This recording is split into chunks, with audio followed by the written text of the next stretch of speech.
Hello hello. आज इस section में आज हम पढ़ेंगे कि स्पेसिफिक हीट क्या होता है।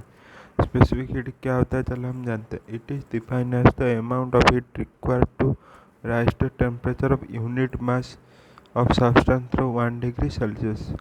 हम कैलोरी में पढ़े थे कि 1 ग्राम, जो 1 ग्राम सब्सटेंस को 1 ग्राम ऑफ कैलोरी में क्या था, वाटर, 1 ग्राम ऑफ वाटर को 1 डिग्री बढ़ाने के लिए जितना अमाउंट का हीट लगता है उसको 1 कैलोरी बोलते हैं। लेकिन स्पेसिफिक हीट में क्या होता है, सब वाटर नहीं, सब हर कोई मास होता है, और कोई मास को वन और कोई यूनिट मास को 1 डिग्री बढ़ाने के लिए, यूनिट मास को 1 डिग्री बढ़ाने के लिए जितना अमाउंट का हीट लगेगा उसको हम स्पेसिफिक हीट बोलते हैं।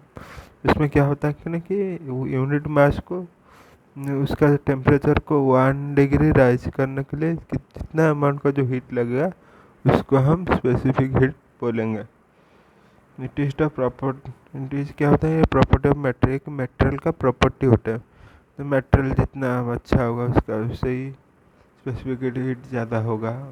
ओके, मटेरियल में सॉलिड, लिक्विड, गैस, उससे ही हम पता कर सकते हैं कौन सा मटेरियल का प्रॉपर्टी किस में स्पेसिफिक हीट ज़्यादा होता है, किससे कम होता है। ओके, जितना जितना ज़्यादा मास होगा क्या होगा ना, अगर ज़्यादा मास अगर बड़ा है तो क्या होगा, 10 ग्राम का मास है तो उसमें क्या हम ज़्यादा हीट देंगे। ओके ओके, अगर जितना जितना ज़्यादा चेंज इन टेम्परेचर, 0 से 20 डिग्री सेल्सियस में जितना हीट देंगे तो 0 में 40 डिग्री होने के लिए हम इसमें क्या ज़्यादा और ज़्यादा टेम्परेचर देंगे। तो क्या होगा ना, जितना बड़ा मास होगा हम उसको टेम्परेचर बढ़ाने के लिए उससे क्या ज़्यादा हीट देंगे। जितना चेंज इन टेम्परेचर बढ़ाने के लिए उससे इतना ज़्यादा क्या करेंगे, हम हीट ही देंगे।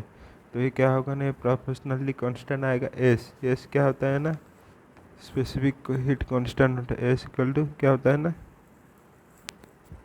एस होता है हमारा स्पेसिफिक हीट कांस्टेंट होता है। ओके, एस क्या एस होता है हमारा specific heat constant.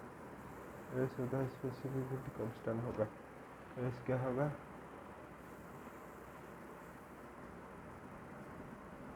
Specific heat constant होता है।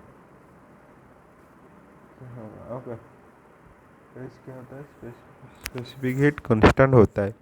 उसको हम ऐसे लिख सकते हैं, Q equal to M S del T. Okay, इसको हम एस को हम अगर बाएं तरफ ले आएंगे तो क्या होगा, specific heat equal to heat divided by amount of heat required divided by mass, divided mass into change in temperature. इसका सीजीएस यूनिट क्या इसका जो सीजीएस यूनिट होगा, हीट का सीजीएस यूनिट है कैलोरी, और मास का सीजीएस यूनिट होता है, क्या होता है, ग्राम होता है। और टेम्परेचर का क्या होता है, सेल्सियस होता है। तो सही यूनिट क्या होगा, जूल होगा, केजी इनवर्स होगा, केल्विन इनवर्स होगा। ओके, उसका डायमेंशन हम निकालेंगे। हीट का क्या होता है, क्यू का क्या होता है, M L two T minus two होता है, और मास का एम, टेम्परेचर का केल्विन। हम मास मास कैंसिल हो जाएगा, L two T minus two kelvin inverse क्या होगा, इसका डायमेंशन होगा। ओके, चलो हम जानेंगे कि स्पेसिफिक हीट ऑफ वाटर क्या होगा। स्पेसिफिक हीट ऑफ वाटर क्या होता है ना, वन, हम जाने थे कि एक वन है स्पेसिफिक हीट क्या होता है कि 1 डिग्री को क्या करेंगे ना, 1 ग्राम का जो सब्सटेंस, वन यूनिट मास का जो सब्सटेंस है उसको 1 डिग्री बढ़ाने के लिए जितना अमाउंट का जो हीट लगेगा उसको हम बोलते हैं स्पेसिफिक हीट। वैसे वाटर का क्या करेंगे ना, 1 कैलोरी जब बढ़ाएंगे तो 1 डिग्री सेल्सियस 1 ग्राम का, तो क्या होगा ना, 1 कैलोरी जब हम क्या करें ना, 1 कैलोरी का हीट देकर 1 ग्राम सब्सटेंस को 1 डिग्री बढ़ाएंगे तो उसको हम लिख सकते हैं 1 कैलोरी ग्राम इनवर्स।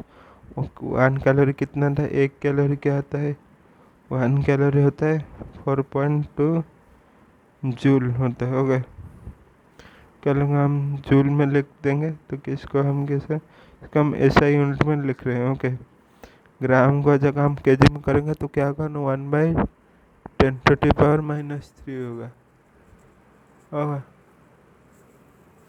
1/10⁻³ केजी और केल्विन केल्विन होगा। ओके, जिसका हम लिख सकते हैं 4.10 जूल 10⁻³ kg/Kelvin इनवर्स। उसको हम ऐसे लिख सकते हैं क्या ना 4200 joule kelvin inverse KG inverse kelvin inverse. Specific heat इसका आइस क्या आता है, उसका आधा हो जाता है, जिसका वैल्यू होता है 2100 joule kelvin inverse KG inverse. Vapour का भी ऐसे 0.47 होता है, उसका जो वैल्यू आता है 2100 joule inverse KG inverse kelvin inverse joule KG inverse kelvin inverse. इसमें क्या पता चला कि ना जिसका स्पेसिफिक हीट ज़्यादा होगा तो क्या होगा ना, उसका जो हीट है उसको वो उसको ज़्यादा टाइम लगेगा ठंडा होने के लिए और ज़्यादा टाइम लगेगा उसको गर्म होने से। ओके, स्पेसिफिक हीट में क्या होता है ना, जो चेंज इन टेम्परेचर होता है ना वो उसका क्या होता है ना इन्वर्स होता है।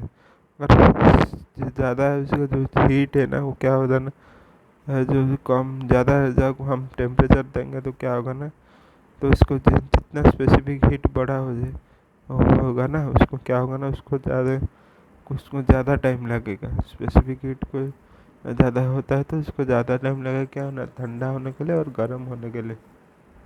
लेक्चर में आज हम बोले हैं कि स्पेसिफिक हीट क्या होता है।